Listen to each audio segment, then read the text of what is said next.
Dengue ಆರ್ಭಟದ ನಡುವೆ ಹಾವೇರಿಯಲ್ಲಿ ಇಲಿ ಜ್ವರ ಪತ್ತೆಯಾಗಿದೆ. ಒಂದು ಕಡೆ ಡೆಂಘಿ ಹಾವಳಿ, ಮತ್ತೊಂದು ಕಡೆ ಹಾವೇರಿಯಲ್ಲಿ ಇಲಿ ಜ್ವರ ಪತ್ತೆಯಾಗಿದೆ. ಹಾವೇರಿ ಗ್ರಾಮವೊಂದರ 12 ವರ್ಷದ ಬಾಲಕನಿಗೆ ಇಲಿ ಜ್ವರ ಇರೋದು ಗೊತ್ತಾಗಿದೆ. ಜಿಲ್ಲಾಸ್ಪತ್ರೆಯಲ್ಲಿ ಆ ಬಾಲಕನಿಗೆ ಚಿಕಿತ್ಸೆಯನ್ನು ಕೊಡಲಾಗ್ತಾ ಇದೆ. ಕಳೆದ 15 ದಿನಗಳಿಂದ ಬಾಲಕ ಇಲಿ ಜ್ವರದಿಂದ ಬಳಲುತ್ತಿದ್ದಾನೆ.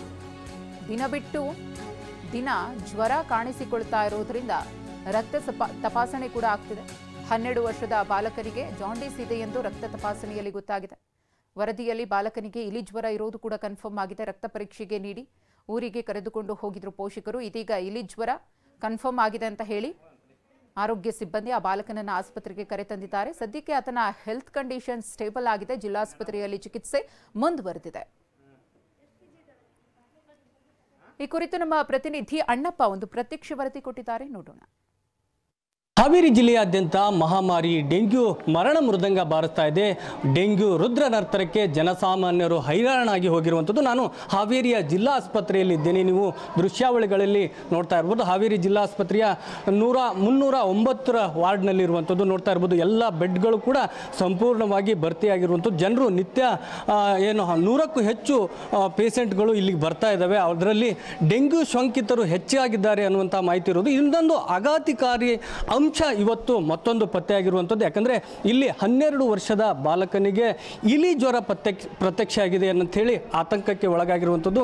ನಾನೀಗ ದೃಶ್ಯಾವಳಿಗಳಲ್ಲಿ ತೋರಿಸ್ತಾ ಇದ್ದೇನೆ. ಮಹಾಮಾರಿ ಡೆಂಗ್ಯೂಗೆ ಹೈರಾಣಾದಂಥ ಜನರು, ಹಾವೇರಿ ಜನರು ಈಗ ಹೊಸ ವೈರಸ್ ಏನು ಪತ್ತೆ ಆಗಿದೆ ಇದಕ್ಕೆ ಕೂಡ ಏನು ಆತಂಕ ಪಡ್ತಾ ಇದ್ದಾರೆ. ಈ ಜ್ವರದ ಲಕ್ಷಣಗಳು ಏನಪ್ಪ ಅಂತಂದರೆ ದಿಢೀರ್ ಅಂತೇಳಿ ದಿನೇ ಜ್ವರಗಳು ಕಾಣಿಸಿಕೊಳ್ಳುತ್ತೆ, ಜೊತೆಗೆ ಸುಸ್ತಾಗುತ್ತೆ, ಕೈಕಾಲು ಬಾವು ಬರುತ್ತೆ ಅನ್ನುವಂಥ ಮಾತುಗಳನ್ನು ವೈದ್ಯರು ಹೇಳ್ತಾ ಇರುವಂಥದ್ದು. ಇದು ಏನು ಪ್ರಾಣಕ್ಕೆ ಕುತ್ತು ತರುವಂಥ ವೈರಸ್ ಅಲ್ಲಾದರೂ ಕೂಡ ಮಕ್ಕಳು ಮಾತ್ರ ಇದಕ್ಕೆ ಹೈರಾಣಾಗ್ತಾರೆ ಅನ್ನುವಂಥ ಮಾತುಗಳನ್ನು ಹೇಳ್ತಾ ಇರುವಂಥದ್ದು. ಇದು ನಿನ್ನೆ ಪ್ರತ್ಯಕ್ಷ ಆಗಿದೆ. ಈಗ ವೈದ್ಯಾಧಿಕಾರಿಗಳು ಆರೋಗ್ಯ ಇಲಾಖೆ ಅವರನ್ನು ಜಿಲ್ಲಾ ಆಸ್ಪತ್ರೆಗೆ ಕರೆದುಕೊಂಡು ಬಂದು ಚಿಕಿತ್ಸೆ ನೀಡ್ತಾ ಇದ್ದಾರೆ. ನಾನು ಮಗುವಿನ ತಾಯಿ ಇದ್ದಾರೆ, ನಾನು ಅವ್ರನ್ನೇ ಮಾತಾಡ್ತೀನಿ. ಈ ಜ್ವರ ಯಾವಾಗ ಪ್ರತ್ಯಕ್ಷ ಆಯಿತು, ಯಾರಿಂದ ಗೊತ್ತಾಯಿತು ಅಂತೇಳಿ. ಅಮ್ಮ, ಇದು ಇಲಿ ಜ್ವರ ಅಂತೇಳಿ ನಿಮಗೆ ಯಾರು ಹೇಳಿದ್ರು?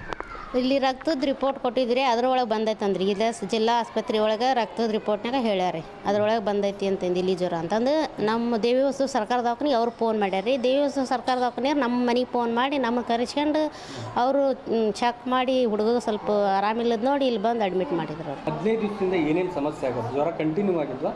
2 ದಿನ ಬರೋದ್ರಿ, 2 ದಿನ ಹೋಗೋದು ಮಾಡಿತ್ತು ರೀ. ಬರೀ ತಲೆ ನೋವು ಅಂದವ್ರಿ ಅವಾಗ ಫಸ್ಟ್. ಆಮೇಲೆ ಜ್ವರ ಬಂತು ರೀ, ಒಮ್ಮೆ ವಾಂತಿ ಆತು ರೀ, 1-2 ಸಲ ಹೊಟ್ಟೆ ನೋವು ಅಂದ್ರಿ. ಹಂಗಾಗಿಂದ ಹೊಳ್ಳಿ ಇಲ್ಲೇ ಬಂದು ಅಡ್ಮಿಟ್ ಆದ್ವಿ. ಅಡ್ಮಿಟ್ ಆಗಿ ಆರಾಮಾಗೈತೆ ರೀ, ಹೋದ್ವಿ. ಮತ್ತು ನಿನ್ನ ಬೆಳಗ್ಲಿಂದ ತ್ರಾಸಾಗಿ ಬಂದೇವ್ರಿ. ಈ ನಿಮ್ಮ ಮನೆ ಅಕ್ಕಪಕ್ಕ ಸ್ವಚ್ಛತೆ ಇಲ್ವಾ? ಯಾವ ರೀತಿ ಇದೆ? ಸ್ವಚ್ಛ ಐತ್ರಿ, ಎಲ್ಲ ಒಗಾತೈತಿ. ರೋಡ್ ಎಲ್ಲ ಕಾಂಕ್ರೀಟ್ ರೋಡ್ ಒಗಾತೈತ್ರಿ. ಆದರೆ ಸ್ವಲ್ಪ ಮನೆ ಹಾಳು ಬಿದ್ದಕ್ಕೆ ಇಲಿ ಜಾಸ್ತಿ ಅಡ್ಡಾಡ್ತಾವ್ರಿ. ಇಲ್ಲಿಗೆ ಏನಾದರೂ ಮಾಡಿದ್ರೆ ಅಂದರೆ ಔಷಧಿ ಇಡೋದು ಅಥವಾ ಔಷಧ ಇಡ್ತಿದ್ರಿ, ಆಜು ಬಾಜು ಮನೆಯರು ಇಡೋರಿ, ನಾವೇನು ಇಟ್ಟಿಲ್ರಿ. ಅವು ಕಾಮಿ ಸಾಕಿದ್ವಿ, ಕಾಮಿ ಇದು ತೊಗೊಂಡು ಹೋಗ್ಲಿಲ್ರಿ.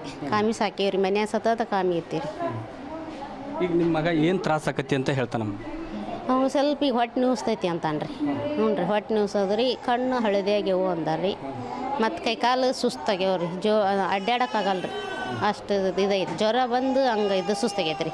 ಈಗ ನಿನ್ನಿಂದ ಊಟ ಆಗೈತೆ ರೀ, ಮೊನ್ನೆ ಊಟನ ಮಾಡಿಲ್ರಿ. ವಾಮಿಟ್ ಏನಾದ್ರು ಮಾಡ್ತೀನಿ? ವಾಂತಿ ಆಗೈತೆ ರೀ, 2-3 ಸಲ ಆಗೈತೆ ರೀ ವಾಂತಿ. ಡಾಕ್ಟ್ರ್ ಏನು ಹೇಳಿದ್ರಿ? ಡಾಕ್ಟ್ರ್ ಆರಾಮಕ್ಕತಿ ಅಂದಾರಿ, ಟ್ರೀಟ್ಮೆಂಟ್ ಕೊಡ್ತೇವೆ, ಆರಾಮಕ್ಕತಿ ಅಂದಾರಿ. ಹ್ಞೂ. ಇದಿಷ್ಟು ಮಗುವಿನ ತಾಯಿ ಹೇಳುವಂಥ ಮಾತು. ಕ್ಯಾಮ್ರಾ ಪರ್ಸನ್ ಫಕೀರ್ಗೌಡ ಜೊತೆ ಅಣ್ಣಪ್ಪ ಬಾರ್ಕಿ, TV9 ಹಾವೇರಿ.